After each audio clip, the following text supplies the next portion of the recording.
Buenas tardes. Podemos dar inicio a lo que es la sesión mensual de Nefroberenar. Ruego a todos los asistentes de silenciar el micrófono, salvo son espaces. Y rápidamente me gustaría introducir el moderador de la sesión actual, que es Alejandro Pérez Alba, que es nefrólogo del Hospital General de Castellón. Y ya paso la palabra a Son Espaces para que inicien la presentación del caso y la revisión del tema. Muchas gracias. Muchas gracias. Mi nombre es José Luis García, soy residente de tercer año de nefrología de aquí del Hospital de Son Espaces. Y bueno, el nefroberenar de esta ocasión hemos decidido titularle "Hola, te hablo de urgencias, tengo una acidosis láctica y el paciente no orina". Y bueno, se trata de un varón de 61 años, que como antecedentes únicamente es hipertenso, diabético y dislipémico y tiene una alergia al ácido acetilsalicílico. Como tratamiento habitual, bueno, portaba una estatina, un enalapril de 10 miligramos de desayuno-cena, metformina y paracetamol. El paciente, su enfermedad actual, radica con su hombre de 61 años, que un cuadro de evolución de 2 días por episodios eméticos diarios de características líquidas, sin restos patológicos, y acude primero al centro de salud y allí registran una tensión arterial de 80/50. Por esta causa, el paciente es derivado a nuestro servicio de urgencias y al llegar, pues nos comenta el paciente que de todo el día que lleva, el paciente pues, no ha tenido ninguna diuresis. El paciente no manifiesta ninguna otra clínica infecciosa, ni de dolor abdominal, ni tampoco a nivel respiratorio. En la exploración física, como dato que llama la atención, encontramos sobre todo el mantenimiento de unas tensiones arteriales bajas, un paciente afebril, con unas constantes por lo demás normal, un buen estado general, orientado, consciente, sin ninguna alteración a la auscultación ni cardíaca ni pulmonar, un abdomen tampoco sin incidencias al examen físico, y un paciente que tampoco está edematoso y con unos pulsos simétricos y presentes. En las pruebas iniciales destacaba una ligera leucocitosis y bueno, sobre todo en la bioquímica destacaba un fallo renal agudo con una creatina de 11 y una urea de 264, con una hiperpotasemia moderada grave y una ligera hiponatremia. En la gasometría inicial se objetivaba una acidosis metabólica de GAP aumentado, con un láctico mayor de 5 mililitros por litro, un láctico mayor de 5 milimoles por litro. Un sedimento, la verdad que aparte del aumento de proteínas aislado, no tenía ningún indicio de infección ni tampoco de hematuria. Una radiografía de tórax de un aspecto normal. Y en la ecografía del aparato urinario, tampoco se objetivaron causas que justificaran este fallo renal agudo en unos riñones de tamaño normal y sin ningún tipo de dilatación o hidronefrosis en la vía urinaria. Con lo cual hicimos una orientación diagnóstica de un fracaso renal agudo anúrico, una acidosis metabólica con GAP aumentado de tipo láctica y una hiperpotasemia grave. El paciente ingresa con nosotros y dentro de los estudios complementarios durante el ingreso, hicimos un proteinograma también con unas características normales, una glicosilada en límite alto y una PTH ligeramente incrementada. Dentro del estudio inmunológico, la verdad que sin ningún tipo de hallazgo positivo, un paciente con unas inmunoglobulinas prácticamente casi normales, y unas cadenas ligeras con un cociente normal, que se hizo estudio de inmunofijación, también que fue negativo. Complemento de las cifras normales y los anticuerpos ANA, ANCAS y factor reumatoide también negativo. Unas serologías también negativas y se realizaron unos niveles farmacológicos de metformina tanto al momento del ingreso, así como también durante algunos puntos durante la estancia. Y el primer valor que obtuvimos fue de 16 microgramos por mililitro, teniendo más o menos un margen máximo de 2. Esto es un poco el resumen y la evolución del paciente durante el ingreso. El paciente con un fracaso renal agudo por episodios eméticos con una tensión de 90/50, ingresa con fallo renal agudo con una creatina de 11, una hiperpotasemia grave y una acidosis láctica, anuria, hipercalemia y unos niveles de metformina supraterapéuticos el paciente tras el ingreso, bueno, se decide insertar un catéter temporal e iniciar sesiones de diálisis. Durante el ingreso completó 6 sesiones y, bueno, con un estudio inmunológico negativo, y fue presentando, bueno, sin otro tratamiento específico, mejoría progresiva del ritmo de diuresis, así también como los niveles de metformina y de ácido láctico. El paciente se dio de alta con una creatinina de 4, con un correcto volumen de diuresis. De hecho, al final del ingreso era un paciente que estaba más poliúrico y, bueno, la orientación diagnóstica al final, el paciente desarrolló una necrosis tubular aguda, y por ende también la acidosis metabólica láctica en asociación con el uso de metformina. Y es un paciente que actualmente, en el último control de nuestras consultas, una creatinina sérica de 1,4, al alta se retiró metformina y, bueno, continuó con linagliptina en monoterapia con buenos controles glicémicos.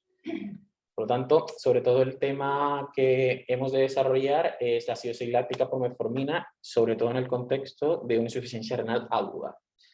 Bueno, dicho esto, comentar que si bien la metformina pues es el tratamiento de elección en el paciente diabético tipo 2, en un fármaco de amplio uso mundial, aproximadamente unas 120 millones de personas lo utilizan, un fármaco muy económico, con un perfil a nivel endocrinológico muy seguro, porque es un fármaco normoglicemiante o antihiperglicemiante y no hipoglicemiante, por lo tanto gusta mucho en comparación con otros antidiabéticos orales.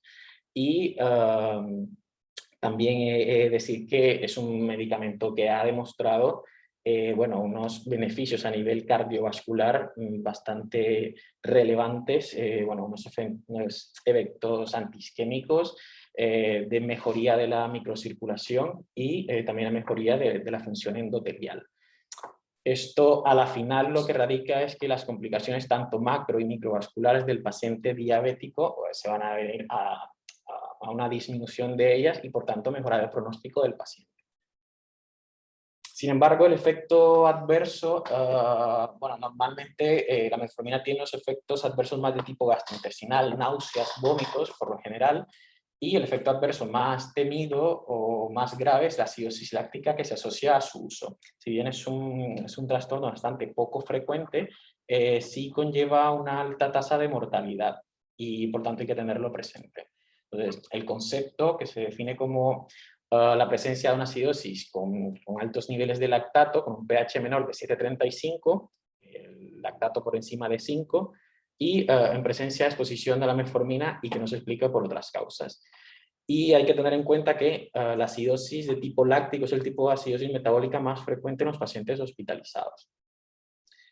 La incidencia, como habíamos comentado anteriormente, pues no es muy alta, 7 a 4 por cada 100.000 pacientes por año, y bueno, su tasa de mortalidad es lo llamativo porque en varias series se determina que al menos es un tercio casi de todo, varía entre un 10 y un 45%.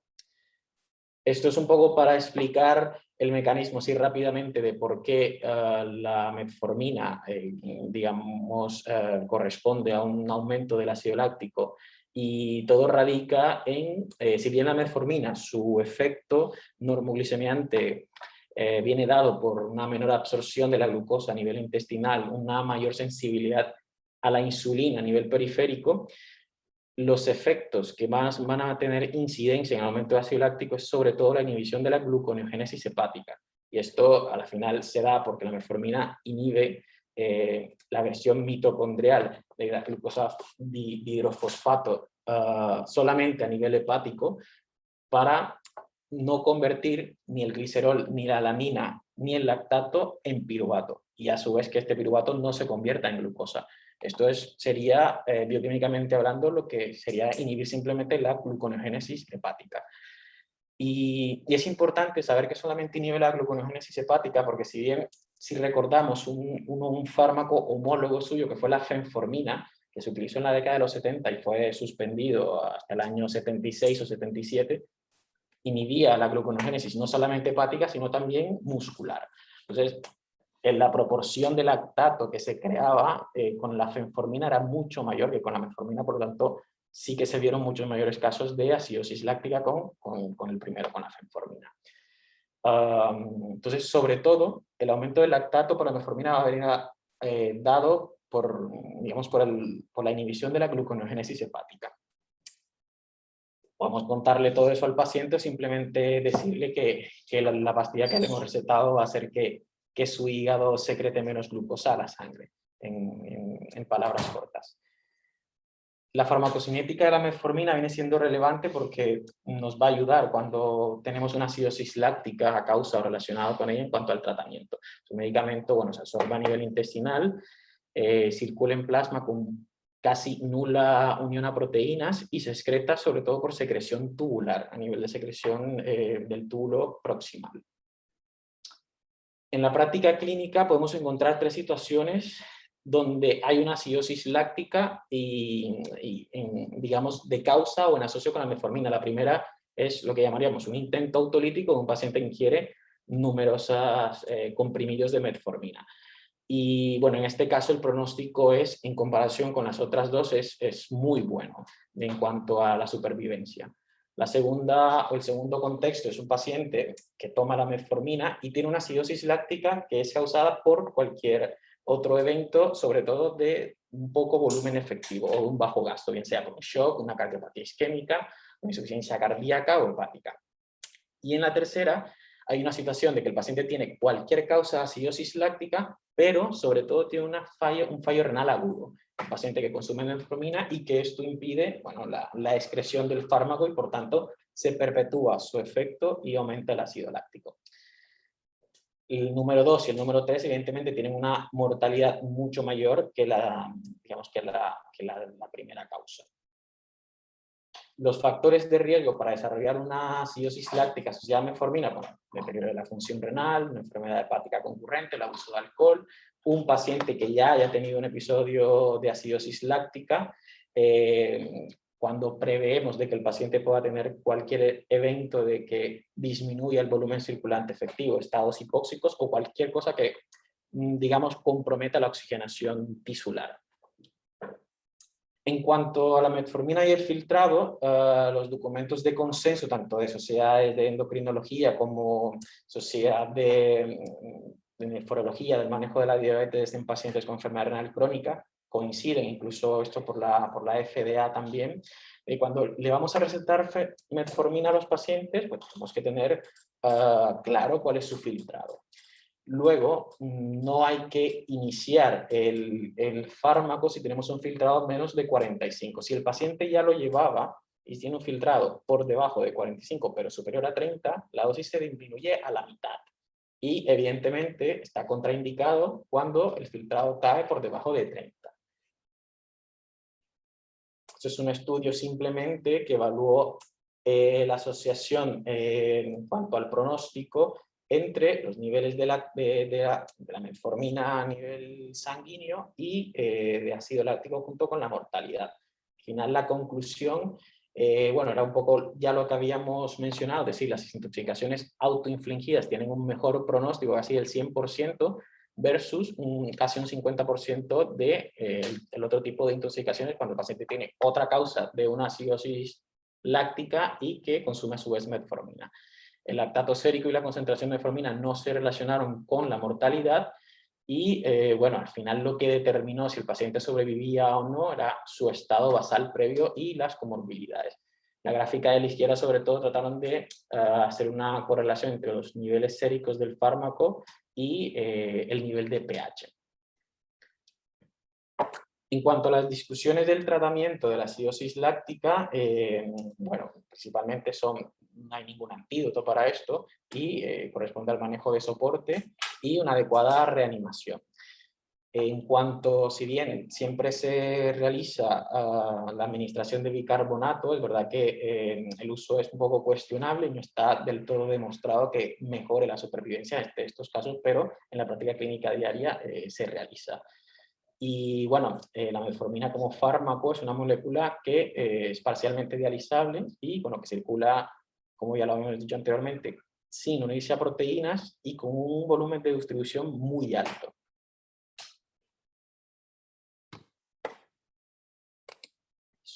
Ahora,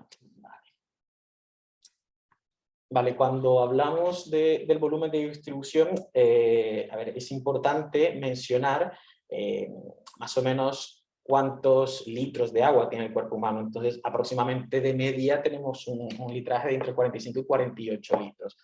Cuando tenemos un fármaco que su volumen de distribución es 3 litros o menor, sabemos de que es un fármaco que solamente se va a mantener dentro del espacio intravascular. Y a medida de que este volumen de distribución, digamos que es un margen o una cifra teórica de dilución del fármaco, a medida de que esto aumenta, pues los compartimientos aumentarán también donde este fármaco se diluye. Por tanto, si tenemos un volumen de distribución de 14 o mayor, pues el fármaco ya pasará al espacio intersticial, luego si tenemos un volumen de distribución aún mayor, pues al intracelular e incluso hasta llegar al espacio graso con volúmenes de distribución mayores a 100. Entonces, para poner un poco los ejemplos, tenemos que el ertapenem tiene un volumen de distribución de 14, cefepime de 20, el levofloxacino de 70 y la metformina que hemos hablado que tiene un volumen de distribución mayor de 200, exactamente más o menos 270 litros. Esto a la hora del tratamiento es importante tenerlo en cuenta debido a que en principio es un fármaco fácilmente dializable por su poca unión a proteínas, pero que va a requerir varias sesiones. En el caso de que el paciente tenga una diuresis no conservada, pues va a requerir varias sesiones para poder limpiarlo. El bicarbonato, como hemos dicho anteriormente, el uso es controvertido. La evidencia científica bueno, tiene un nivel de recomendación 6 y un grado de recomendación 2.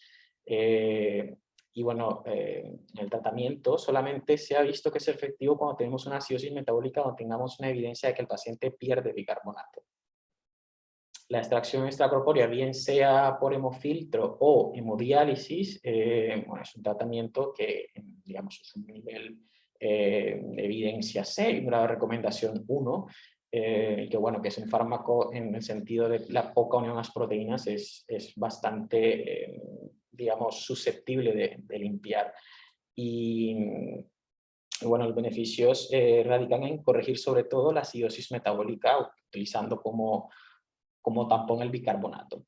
Y evidentemente, como habíamos dicho, que es un fármaco con un alto volumen de distribución, digamos que el beneficio más que la eliminación de la metformina será corregir sobre todo el pH y el medio interno.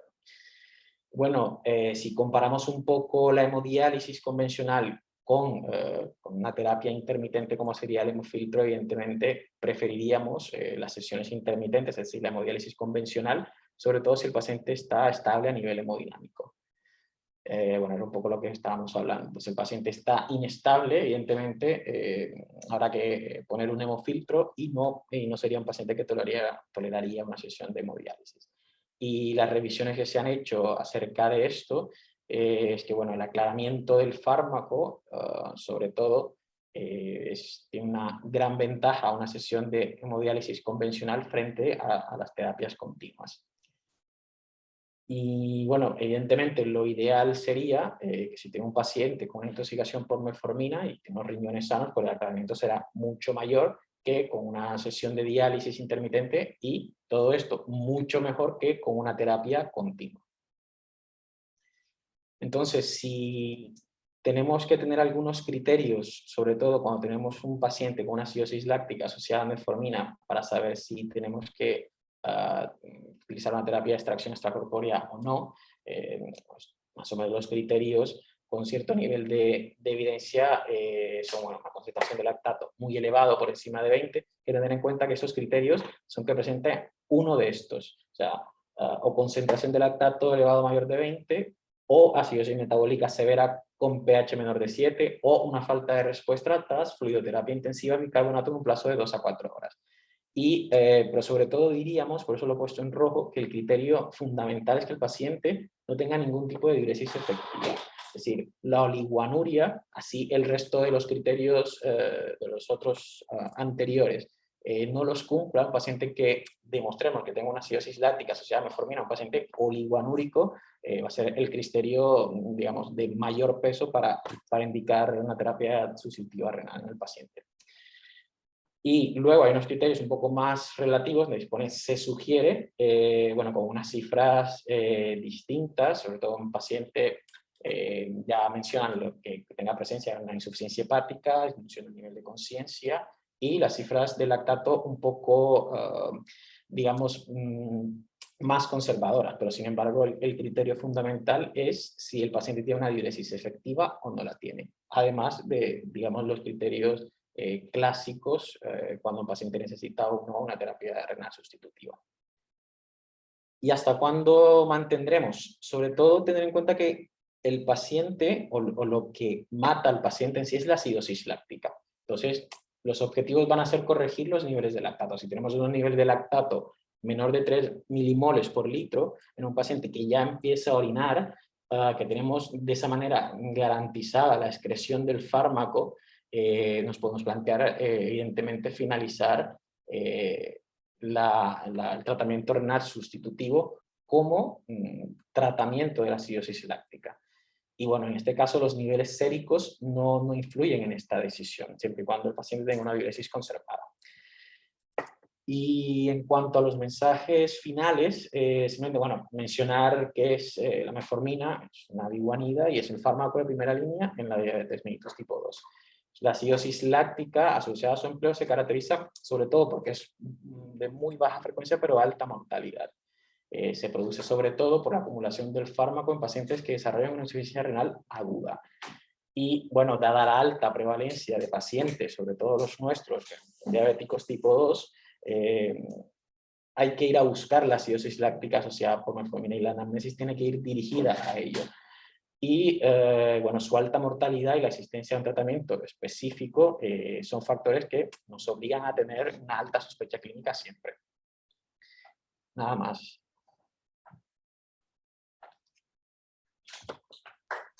Muy bien, pues la verdad es que muchas gracias por la excelente revisión que has realizado sobre la acidosis láctica, porque la verdad es que ha sido muy buena tanto en términos de las posibles causas como los tratamientos, ¿no? Que es lo que nos interesa en este caso. La capacidad que tenemos de depurar la metformina, ¿no? Que lo has comentado muy bien. No sé si alguien quiere preguntar alguna cosa en algún hospital. Adelante. ¿Alguien rompe el hielo? Yo desde el Hospital Clínico de Valencia, ¿medís de forma habitual los niveles de metformina? Sí, la respuesta es que sí, lo hacemos últimamente de forma habitual. Sí. ¿Y en los otros centros también? Bueno, no sé. No. Porque nosotros ya hemos tenido varios episodios que han terminado mal y tal, pero no los solemos medir. Nosotros en Castellón tampoco. No. Y actualmente, bueno, en colaboración con el servicio de análisis clínicos, es verdad que casi de rutina lo hacemos y si bien hay algunos, bueno, no se ha demostrado de momento ninguna evidencia que tenga alguna asociación con la mortalidad, es verdad que algunos dicen que, bueno, que puede haber una modificación en los niveles de pH o lactato, que al igual condiciona a lo mejor el número de sesiones o bueno, el propio, digamos, el propio estado del paciente, pero no es que haya ninguna evidencia sólida de asociación con mortalidad, sobre todo, o supervivencia o mejor evolución. Pero entonces lo estáis haciendo como estudio propio para ver cómo evolucionan vuestros pacientes si se dan casos. Sí. Como algo propio vuestro. Una duda que nos planteábamos desde aquí la FE es si estos niveles, bueno, si utilizáis los niveles también a la hora de decidir cuántas sesiones de hemodiálisis o de ver un poco los requerimientos, en la pauta, o directamente os basáis más en la clínica y las cifras renales. No, de hecho, bueno, lo hemos comentado durante la sesión, o sea, no nos sirve de criterio para indicar o saber hasta cuándo vamos a hacer diálisis en el paciente. Y también qué es el fármaco, que tiene un alto volumen de distribución, a lo mejor posterior a una sesión de diálisis tienes unos niveles bastante, digamos, bajos, pero a las pocas horas o a las 24 horas después van a remontar. Entonces va a ser bastante errático en ese sentido. No, como criterio sólido, por eso no lo tenemos. Hola, bueno, yo soy Humberto del General de Valencia. Quería hacer una pregunta con respecto a la reintroducción de metformina. En este caso, el paciente se sustituyó la metformina por linagliptina. Dado el caso de que el paciente llegara a recuperar función renal con filtrados superiores a 45, no tiene una contraindicación absoluta de metformina. ¿Valdría la pena reintroducirla o consideramos que ya con un evento de esta magnitud no vale la pena reiniciar este fármaco?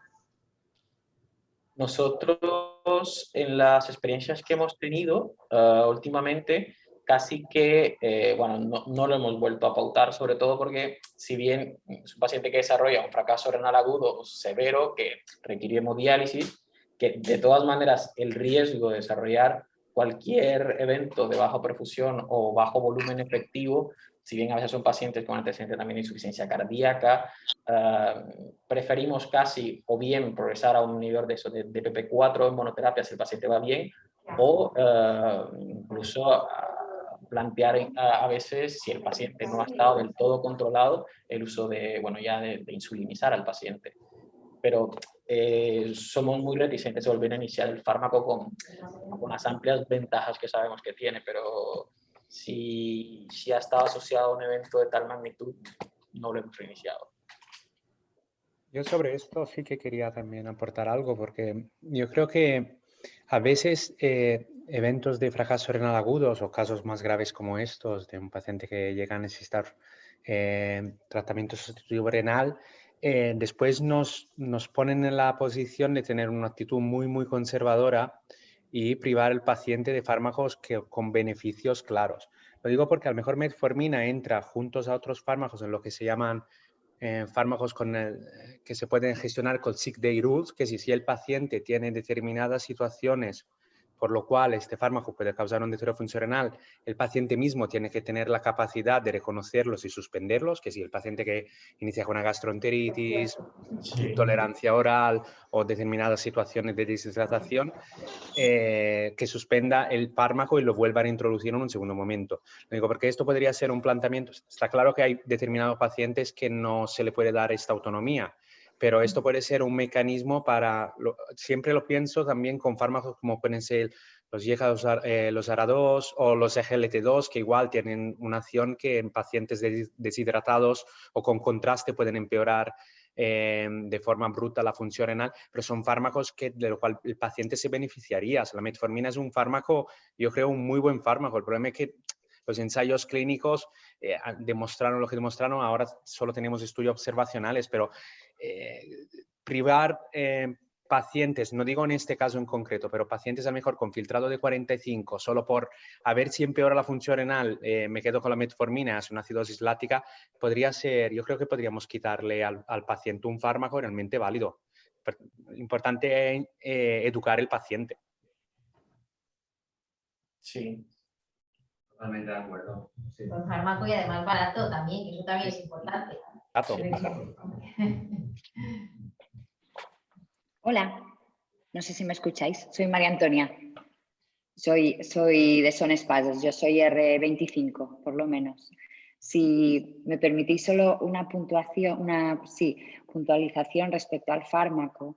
Ya ha comentado antes José Luis que los pacientes que han tenido una acidosis láctica secundaria al tratamiento con metformina tienen más riesgo de presentar otra de nuevo.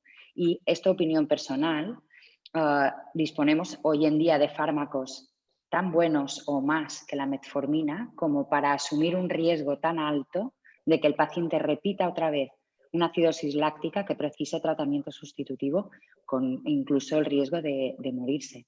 Es una opinión personal. Yo desde luego no se lo pondría y otros pacientes que, yo no sé vosotros vuestra experiencia cuál es, me gustaría un poco comentarlo con esto, pero es que los endocrinos, por lo menos de nuestro hospital, nos dicen que no, que esto casi no se ve, que la acidosis láctica por metformina nos la inventamos. Y de hecho empezamos a recoger los niveles de metformina a raíz de esto, de que nos decían de que no era tan frecuente. Y efectivamente, desde que lo recogemos vemos que es mucho más frecuente, mucho más, ¿no? Pero más de lo que dicen ellos, desde luego. O sea que, bueno, no sé, un poco a nivel personal de que tenemos fármacos muy buenos ahora mismo como para caer no sé, en el riesgo de que se vuelva a repetir lo mismo. Y aprovechando que medís los niveles de metformina, ¿veis sobredosificaciones del fármaco en relación a deterioros crónicos de la función renal? ¿O lo medís por regla o de vez en cuando? No lo medimos por regla, ¿eh? No. O sea, de forma habitual no medimos los niveles de metformina. No. Solamente cuando tenemos casos como el comentado ahora en el que ha comentado José Luis, pacientes que están con una insuficiencia renal severa, con una acidosis láctica y que están en tratamiento con metformina y que nos avisan de urgencias, pues prácticamente el mismo cuadro siempre, en estos pacientes pedimos niveles, no a todos ni muchísimo menos. No. En estos. Y entonces o vemos que no hay una sobredosificación o que realmente la causa es esta.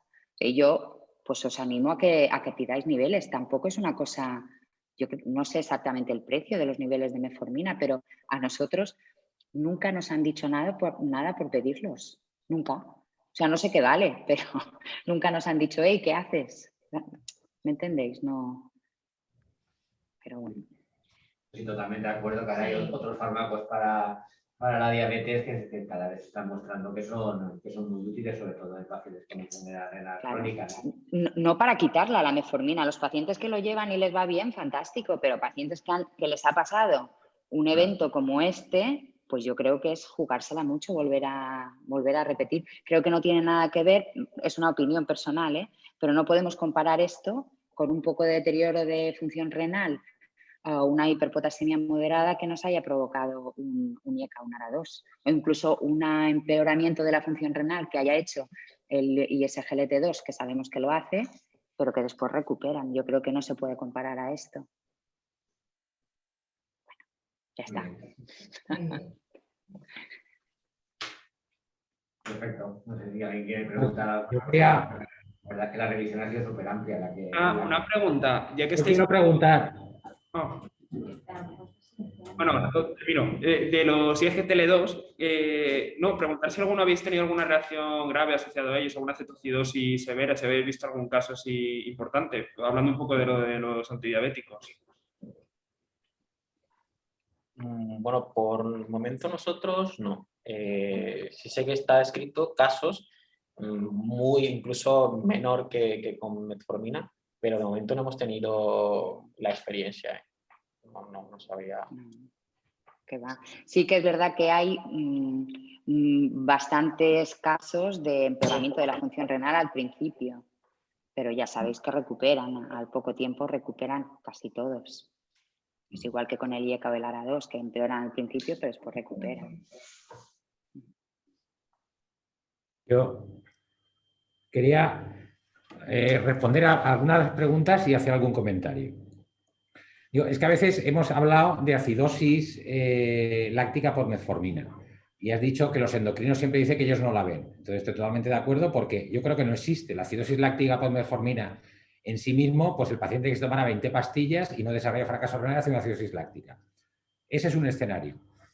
Aquí que vemos por 5 o 6 todos los años es paciente con un fracaso renal agudo de origen prerrenal, habitualmente una gastroenteritis aguda. El paciente, de los pocos cumplidores que hay, se sigue tomando su medicación y hace un fracaso renal agudo prerrenal que con la metformina hace la acidosis láctica. Entonces, digo porque son dos cosas diferentes, la acidosis por metformina y el fracaso renal agudo en el paciente que toma metformina que hace una acidosis láctica más severa porque toma metformina, ¿vale?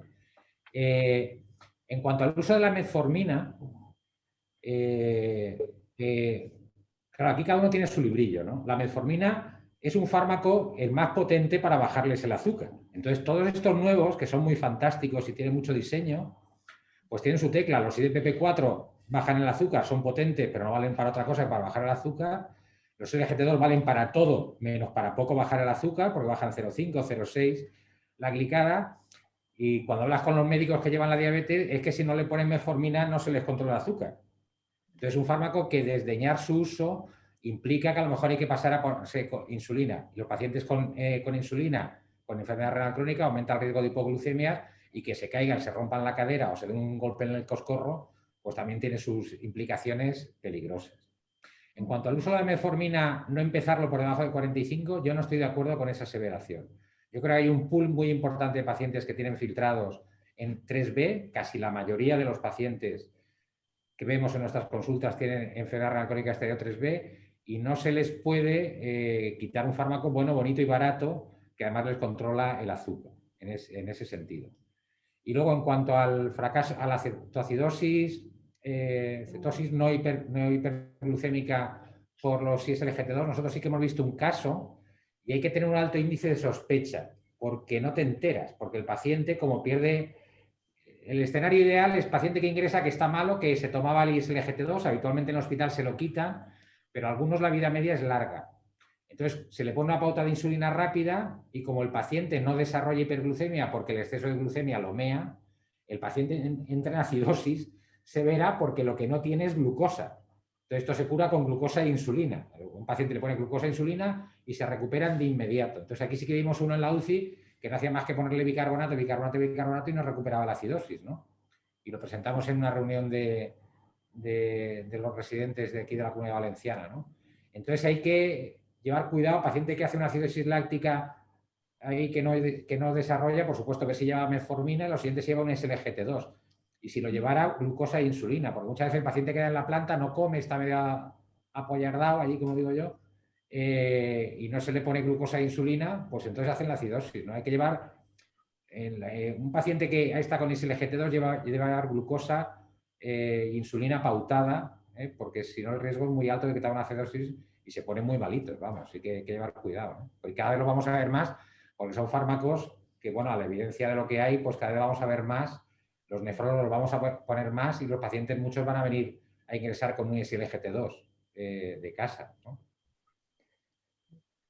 Yo también quiero solo aportar una última cosa. Veo también Moncho, que es residente del Clínico de Valencia, porque sin entrar en lo que es la cetoacidosis o glucémicas, nosotros justo esta semana hemos tenido 2 pacientes ingresados por una reagudización de enfermedad renal crónica con necesidad de diálisis, donde el desencadenante no era la SGLT2, era un paciente que se había sometido a contraste por pruebas de cateterismos y probablemente los SGLT2 habían jugado un papel como potentes diuréticos. Entonces, esto a lo mejor también puede ser un mensaje y que será algo bastante probablemente común en los próximos años encontrar este tipo de escenarios. Son fármacos que son diuréticos osmóticos muy potentes, por lo cual es un fármaco que habría que plantear su suspensión cuando el paciente va a hacer un cateterismo o una prueba con contraste de forma programada, porque podría, claro, como los otros diuréticos, solemos tener este detalle y a veces a lo mejor el SGLT2 se nos escapa, sino a nosotros, al cardiólogo, atención primaria, a quien solicita la prueba. De todas formas, en los estudios que se publican, los pacientes que están con ISLGT2 parece que hacen menos fracaso renal agudo que los que están sin ISLGT2, curiosamente. Este efecto de que funciona de forma desagua del riñón como que mejora la reserva funcional del riñón, ¿no? O sea, que por supuesto que empeora en el filtrado glomerular en la fase inicial de tratamiento, pero un paciente que ya lleva tiempo con tratamiento, parece ser que en ese grupo de pacientes hay menor incidencia incluso de fracaso renal agudo entre los que lo llevan respecto a los que no lo llevan, ¿no? Es como los IECAs o los SADOS, que los quitamos enseguida y los efectos beneficios de los IECAs SADOS para pacientes cardiópatas pues son importantes, ¿no? Nosotros en el clínico sí que lo que ha dicho Marco, tuvimos los 2 casos estos y sí que la nefropatía asociada al contraste la planteó más José Luis como que un cambio en la distribución energética del riñón que sí que podía condicionar una mayor tasa de daño tubular por el contraste por cambios energéticos, es decir, el consumo de ATP. Entonces, en esos casos, pues igual sí que se podría plantear el cese del tratamiento cuando se va a someter a un contraste con el ISGLT2.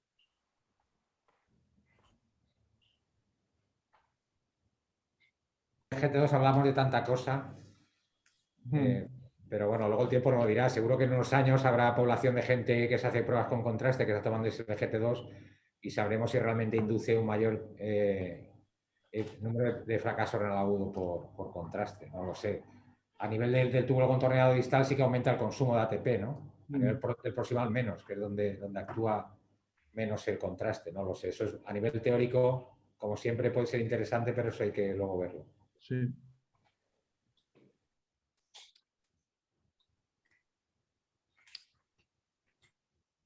Muy bien. Una pregunta que quería hacer, perdona, una pregunta que se me... La primera diálisis, ¿cuánto tiempo lo hicisteis? Vale, no tengo ahora la cifra exacta, pero casi solemos hacer de primera diálisis, o sea, no una diálisis muy agresiva, porque incluso previo a esto no tenemos unos niveles aún, sospechamos que el paciente va a tener unos niveles altos, pero el momento en que indicamos la diálisis no tenemos unos niveles. Entonces, casi que pautamos una diálisis entre 2 y 3 horas y evidentemente no con el filtro tampoco tan grande. Entonces, no es una diálisis, por ejemplo, cuando tenemos una intoxicación confirmada en comparación a lo mejor con otros fármacos, llámese metotrexate o litio, no. Suele ser más o menos más conservadora que en comparación con esos últimos. Nosotros, bueno, si un paciente que viene con un fracaso renal agudo, el riesgo de que haga un desequilibrio es bajo. Entonces, nosotros somos partidarios de hacer diálisis prolongada. Si el paciente la tolera bien, dado el volumen de distribución de la metformina que es tan alto, o haces 2-3 horas, desconectas 2 horas y a las 2-3 horas vuelves a conectarlo, pero si es lo típico que lo pones por la mañana y te esperas 24 horas a la siguiente, 2 y 2-3 horas, y lo que quieres es limpiar metformina, yo creo que hay que ser más agresivo, entre comillas, al principio. No lo sé, no me lo he revisado, ¿eh? Pero quiero recordar que sí que algunas guías sí que recomiendan diálisis prolongadas, incluso 5 o 6 horas, para conseguir eliminar la mayor cantidad de metformina posible, si el paciente lo tolera, por supuesto, ¿no? Pero que a veces nos da miedo el desequilibrio y todas estas cosas. En un paciente que parte de una función renal previa normal, que te viene en 3 o 4 días, se te planta ahí y lo que quieres tratar fundamentalmente, no tiene la urea y la creatinina muy alta, es limpiar la acidosis y corregir la acidosis y la metformina. Yo soy partidario de diálisis prolongada si el paciente lo tolera, ¿no? Por supuesto hay que medir potasio a mitad, hay que estar encima del paciente, ¿no? Pero cuanti más mejor. Sí, desde luego la primera no. Digo, ya luego con los días posteriores de ingreso, sí es verdad que solemos aumentar el tiempo, a lo mejor cambiamos un poco más el filtro, el baño, pero como digo, la de primera no la solemos hacer, incluso a sabiendas de que la indicación es teniendo en la cabeza este diagnóstico, no lo hacemos de esta manera intensiva. Yo tengo una pregunta también. Se acaba el tiempo ya. La última, si puedo. ¿Las sesiones intermitentes prolongadas, estas de 6 horas, las hacéis en algún sitio o no? ¿Que se recomiendan para unas intoxicaciones o para el síndrome del cisto tumoral o para casos de este tipo? Aquí las hemos hecho para casos, sobre todo, recuerdo de metotrexate, paciente de mato y paciente de fracaso renal agudo, incluso anúrico, y casi que se hacía diaria, si mal no recuerdo, de 6 horas. Sí. Vale, pues muy bien. Pues muchas gracias a todos por vuestra participación. Insisto que ha sido muy buena la presentación de la defensa del caso que has hecho. Vale, y nada, se nos acaba el tiempo y con esto concluimos esta sesión de nefrorenal. Bueno, pues muchas gracias a vosotros, sobre todo, por esto. Muchas gracias a todos. Vale, hasta luego. Hasta luego. Adiós. Gracias, hasta luego.